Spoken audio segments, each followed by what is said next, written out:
Assalamualaikum warahmatullahi wabarakatuh. Perkenalkan, nama saya Richard Christopher Paralomi, NIM 1324002, Prodi Hukum, Fakultas Bisnis dan Humaniora. Di sini saya akan menjelaskan beberapa poin-poin tentang kekerasan seksual. Kasus kekerasan seksual yang marak terjadi adalah isu serius yang mencerminkan tantangan besar dalam masyarakat kita, baik dari sisi hukum, sosial, maupun budaya. Adapun beberapa pandangan yang bisa diberikan terkait fenomena ini. Yang pertama, kurangnya pendidikan dan kesadaran. Banyak kasus kekerasan seksual terjadi karena kurangnya pemahaman dan kesadaran masyarakat tentang batasan pribadi, persetujuan, serta hak asasi manusia. Selanjutnya, budaya patriarki dan stigma korban. Kekerasan seksual seringkali didukung oleh budaya patriarki yang menjamin posisi perempuan dan kelompok rentan. Di sisi lain, korban kekerasan seksual seringkali mendapatkan stigma sosial, dipersalahkan atau diabaikan. Hal ini mengakibatkan korban merasa takut untuk melapor, sehingga banyak kasus yang tidak terungkap.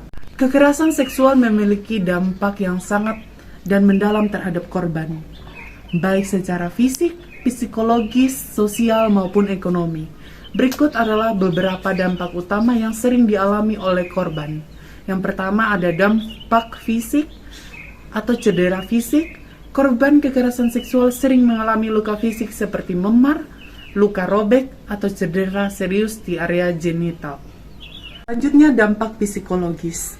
Trauma dan gangguan stres pasca trauma atau dalam kurung PTSD, korban kekerasan seksual seringkali mengalami trauma mendalam yang bisa berkembang menjadi PTSD. Gejala PTSD meliputi kilas balik traumatis, mimpi buruk, kecemasan ekstrim, dan rasa takut yang terus-menerus. Berikut ada depresi dan kecemasan. Banyak korban yang mengalami depresi berat, perasaan putus asa, dan rasa tidak berharga setelah mengalami kekerasan seksual. Berikut dampak sosial. Dampak sosial yang pertama ada isolasi sosial. Banyak korban kekerasan seksual menarik diri dari lingkungan sosial mereka karena rasa malu, stigma, atau takut dihakimi. Mereka mungkin merasa sulit untuk mempercayai orang lain dan menjalin hubungan baru. Stigma dan diskriminasi di beberapa masyarakat korban kekerasan seksual seringkali menghadapi stigma negatif. Alih-alih mendapat dukungan, mereka bisa disalahkan, dianggap tidak bermoral, atau bahkan diasingkan oleh keluarga dan komunitas. Berikut dampak ekonomi. Yang pertama ada minuproduktivitas. Trauma yang dialami korban seringkali menurun menyebabkan produktivitas di tempat kerja atau sekolah.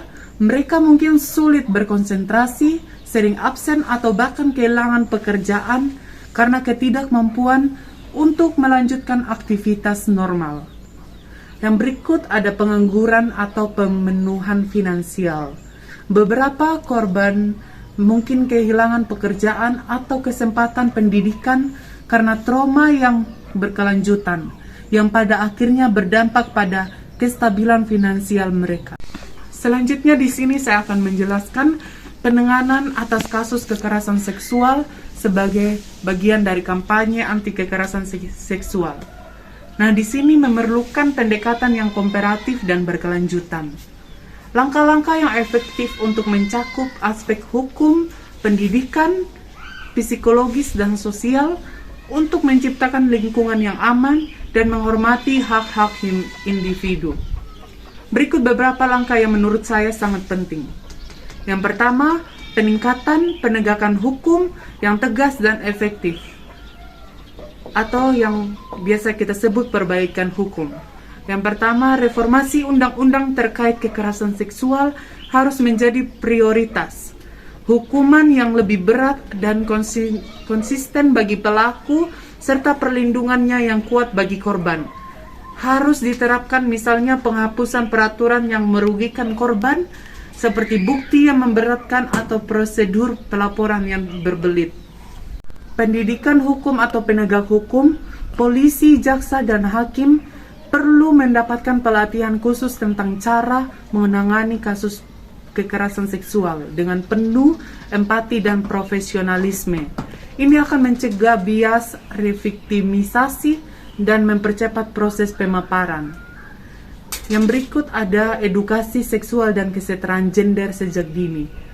Pendidikan di sekolah mengintegrasikan pendidikan tentang hak-hak seksual, batasan pribadi, serta pentingnya persetujuan atau konser dalam kurikulum sekolah sangat penting.